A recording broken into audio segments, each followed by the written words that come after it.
sana, tamu sana, tamu sana, yes, tamu sana. About 3 days ago, William Ruto and his Kenya Kwanza Brigade were in Baringo for campaigns. But from the speeches by the likes of Rigathi Gachagua and even William Ruto himself, they were talking as if they were endorsing an aspirant for Baringo women representative seat by the name Florence Jamatia. Jamatia is the woman who was recently arrested by the police, accused of inciting residents of Baringo. She was calling upon residents of Baringo to arm themselves. That's the candidate Ruto and his brigade were endorsing some few days ago in Baringo. So in this video, I want us to have a look at the response by Baringo residents a day after that endorsement. Have a look at this. Ningependa kusema pia ninaikataa hii mambo ya juzi walipokuja Baringo na wakaendorse Chematia. Hiyo ndio kitu yenye hatukupenda kama wapigaji kura ya Baringo. Tunasema kama deputy president tunataka uangalie hapo kabisa kwa makini. Hatupendi mambo ya endorsement ama direct ticket. May this end in Baringo County. Tuko hapa leo kwa sababu tumegadhabishwa na mambo ambayo inaendelea kwa hii chama ambayo tumeweka roho yetu yote, tumeweka maisha yetu yote hapo ndani, tukijua hii chama ndio itatutoa kwa shida. Tumeambiwa hii chama ndio itatoa mwananchi kutoka chini twende pale juu. Kwa hivyo tuna expect chama yetu ituonyeshe a very neutral ground na fair ground from the way tumekuwa tukiona kutoka chama zingine. Kila siku viongozi wetu wa UDA huwa wanaongelea kuhusu mambo ya project. Na sasa pia hapa kwa ground tukiwa hapa Baringo, mambo ya project tunakataa kwa position ya MCA, tunakataa project kwa position ya MP, tunakataa project senator, tunakataa project women rep na tunakataa project kutoka kwa governor. Kila position tunataka watu waingie kwa uwanja, mwenye kushinda ashinde, mwenye kushindwa akubali in a free and fair nomination exercise ya UDA. Jambo la pili, siasa ni kitu ambacho inatumia a lot of resources, inatumia a lot of time, inatumia a lot of energy. The people who are contesting for these seats, they have sacrificed their time kuweza kucompete kwa these seats. Tuko na wamama wengi sana hii Baringo ambao wanasimama kiti cha women representative. Wamekuwa wakizunguka kuanzia miaka iliyopita wakiomba kura ya women representative. Itakuwa uchungu sana kwa mama kama hawa siku moja ambaye deputy president amekuja hapa Baringo, tumemkaribisha vizuri. Hawa mama wametumia resources, wamemobilize watu yao, wakaribisha naibu wa rais. Alafu kiongozi mmoja na mwingine anakuja hapa kutuambia mtu ambaye amekuwa akikaa Arusha miaka 5 hatujemuona, alipelekwa kwa East African Community, akapelekwa kama legislator wa Iala. Huko ameenda perform. Anakuja sasa ile deputy president amekuja Baringo ndio tunamuona. Tunataka tuulize, huyu Chematia umekuwa wapi hiyo miaka yote? Miaka 5. Imefika hata wakati ya siasa, hata sasa hivi venye tunaongea hauko kwa ground. Huko Nairobi umekaa kwa hoteli. DPL tuambie tukatae siasa ya hoteli, vitu ya kupanga kwa hoteli, kwa bar, kwa lodging. Hatuwezi kubali hapa Baringo. What does that mean politically? That's our analysis and discussion right now. In case you've just bumped here for the very first time, subscribe, give this video a like. Thank you, God bless you. There are 5 reasons that can explain exactly that. The first reason, Florence Jamatia, just some few days ago, was arrested and arraigned in court, charged of inciting residents of Baringo to arm themselves. And then some few days later, other plans are rally in Baringo and they endorse that candidate. An indication that maybe that rally was specifically convened to endorse that candidate. So leadership and integrity is a foreign concept in UDA. UDA is a bunch of leaders with questionable leadership, integrity, and character. And that's why they have the audacity to endorse such kind of a leader. A leader who has been charged in a court of law for inciting residents to take arms and arm themselves. That's one thing that comes out clearly and it explains exactly what is happening there in UDA. And then secondly, UDA nominations this year might be a perfect replica of exactly what was witnessed during Jubilee Party primaries in 2017 elections. In 2017, it's widely believed and being seen that strong aspirants in Mount Kenya were rigged out in favor of weak candidates. Candidates who could just say yes to party bosses. That's exactly what maybe can also be witnessed during UDA party primaries this year.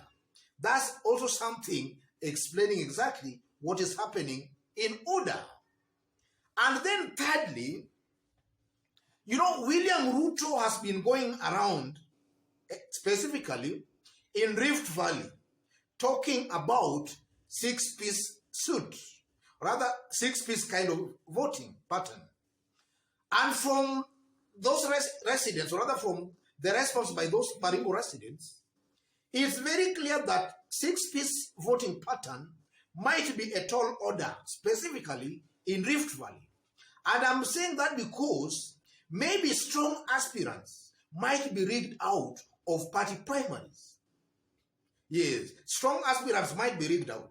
Or maybe strong aspirants, sensing some kind of foul play in these parties, can decide to go as independent candidates. So it simply means that maybe for the presidency, Baringo residents or even Kalenjin Rift Valley might decide to give William Ruto the presidential vote. But when it comes to members of parliament, governors, senators, MCAs, they might decide to even vote for independent candidates. And that will augur very negatively for William Ruto in his backyard in Rift Valley. That also comes out very clearly, explaining what might be happening in UDA. Another point, we are also seeing the hypocrisy and dictatorship in UDA. William Ruto has been trying to brand UDA party as a national party, a democratic party, party of Mamamboga, Boda Boda, watu wa chini, watu wa viosk. And William Ruto has been trying to say that it's the people to decide. And he has been castigating and attacking the other side of the political divide. There's a new team. He has been branding that side that they sit in hotels, electing leaders for the people.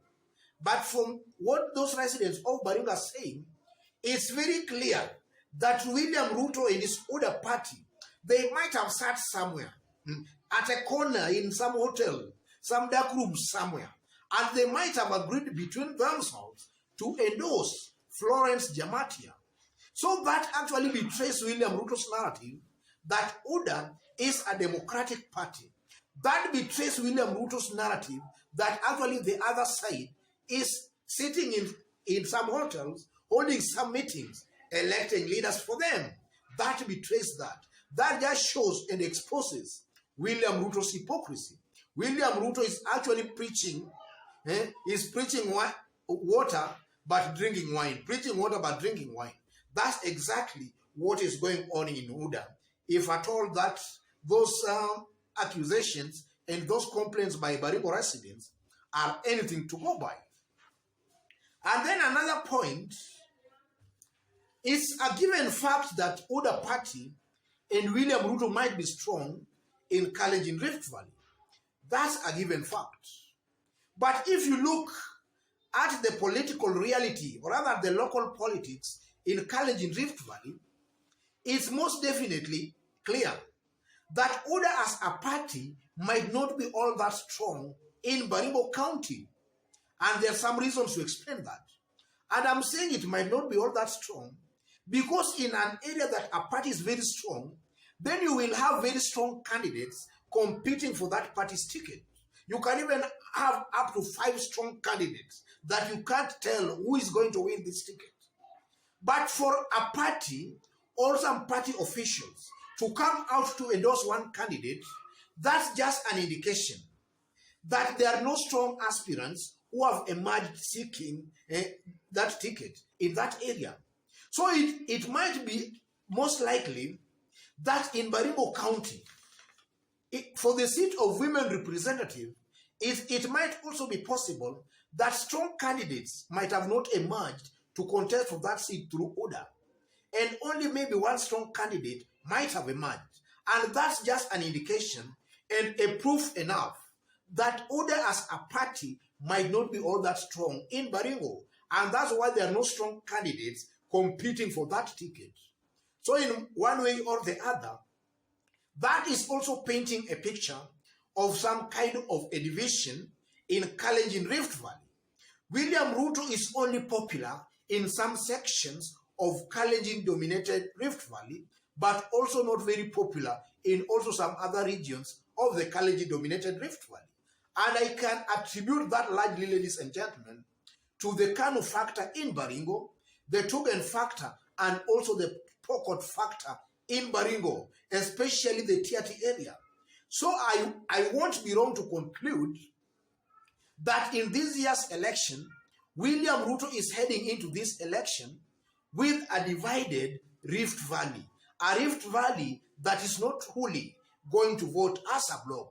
That comes out very, very clearly, listening to those residents, and for the mere fact that William Ruto and his brigade are coming out boldly in broad daylight to endorse an aspirant. That comes out very, very clearly.